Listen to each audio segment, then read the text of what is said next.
तो चलिए आज एपीआई ऑथेंटिकेशन की दुनिया को समझने की कोशिश करते हैं।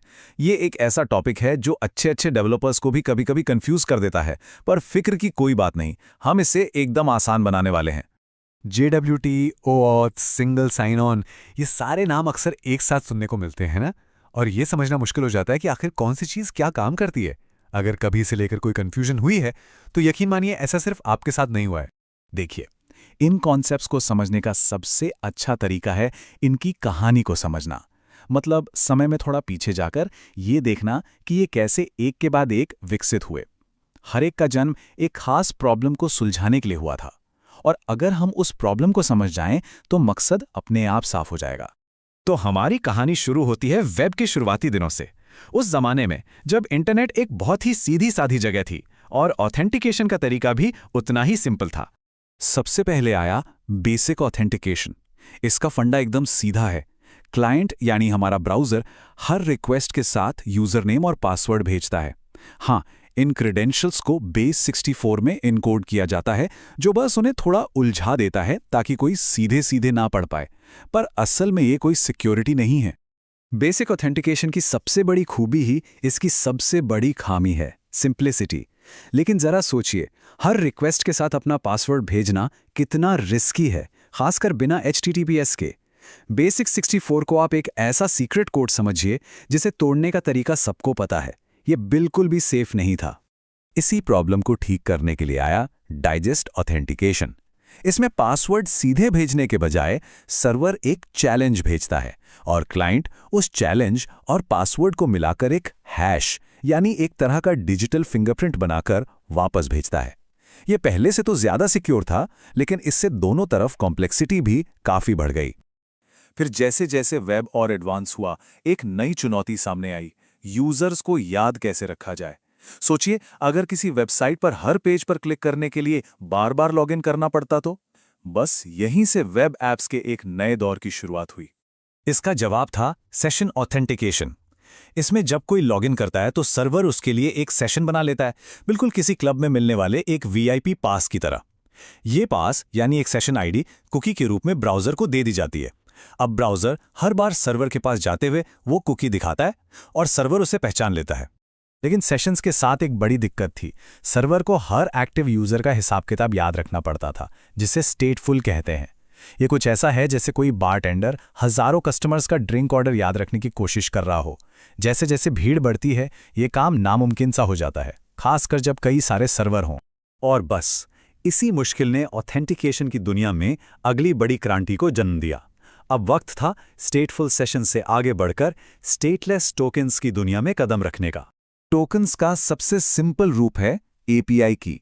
इसे आप किसी एप्लीकेशन को दी गई एक यूनिक चाबी समझ सकते हैं। यह साबित करता है कि एप्लीकेशन के पास एक्सेस है, पर ये नहीं बताता कि उस एप्लीकेशन को कौन सा यूजर इस्तेमाल कर रहा है। इसके बाद आए बेरर टोकन्स। बेरर का मतलब है धारक, यानी जिसके पास वो चीज हो। ये बिल्कुल एक कॉन्सर्ट के टिकट की तरह है। जिसके भी हाथ में टिकट है, उसे अंदर जाने की इजाजत है। सर्वर को यह याद रखने की जरूरत नहीं कि टिकट किसने खरीदा, बस ये पक्का करना है कि टिकट असली है। और ये हमें ले आता है जेसन वेब टोकन्स यानी JWTs पर। यहां एक बहुत आम गलतफहमी है जिसे दूर करना जरूरी है। JWT कोई प्रोटोकॉल नहीं है, ये सिर्फ टोकन बनाने का एक स्टैंडर्ड तरीका, एक फॉर्मेट है। इसे एक स्टैंडर्ड ID कार्ड की तरह सोचिए। ये नहीं बताता कि ID कार्ड का क्या करना है, बस ये बताता है कि उसे बनाना और पढ़ना कैसे है। एक JWT के 3 हिस्से होते हैं। पहला हेडर, जिसमें यह लिखा होता है कि टोकन किस टाइप का है और इसे कैसे सिक्योर किया गया है। दूसरा पेलोड, जिसमें असली जानकारी होती है, जैसे यूजर की ID। और तीसरा और सबसे जरूरी सिग्नेचर, जो एक डिजिटल सील की तरह यह पक्का करता है कि टोकन के साथ कोई छेड़छाड़ नहीं हुई है।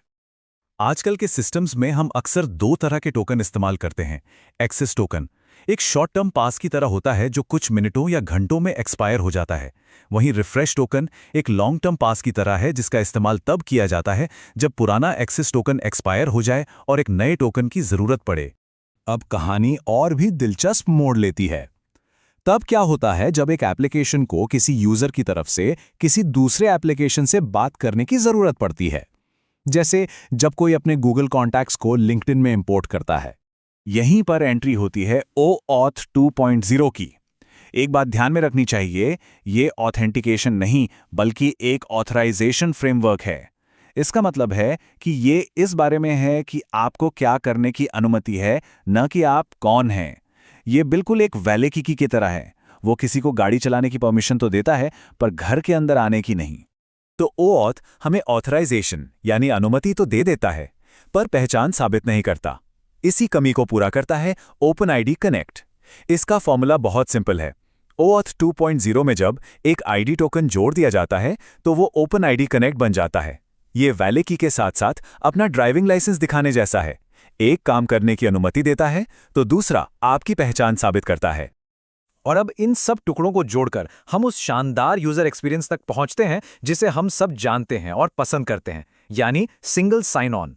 कभी ऐसा हुआ है कि एक जगह लॉगिन किया और फिर जादुई तरीके से कई दूसरी वेबसाइट्स और ऐप्स का एक्सेस अपने आप मिल गया? बस वही है सिंगल साइन ऑन। ये खुद में कोई प्रोटोकॉल नहीं बल्कि एक एक्सपीरियंस है, और इस जादू के पीछे OpenID कनेक्ट जैसे प्रोटोकॉल्स ही काम कर रहे होते हैं। तो ये थी ऑथेंटिकेशन की पूरी कहानी। हमने बेसिक और डाइजेस्ट ऑथेंटिकेशन से शुरू करके सेशन से होते हुए टोकन्स और JWS की दुनिया में गोता लगाया, और फिर OAuth और OIDC के साथ इस सफ़र को पूरा किया। ये सब मिलकर हमें सिंगल साइन ऑन का वो आसान एक्सपीरियंस देते हैं जो आज हम इस्तेमाल करते हैं।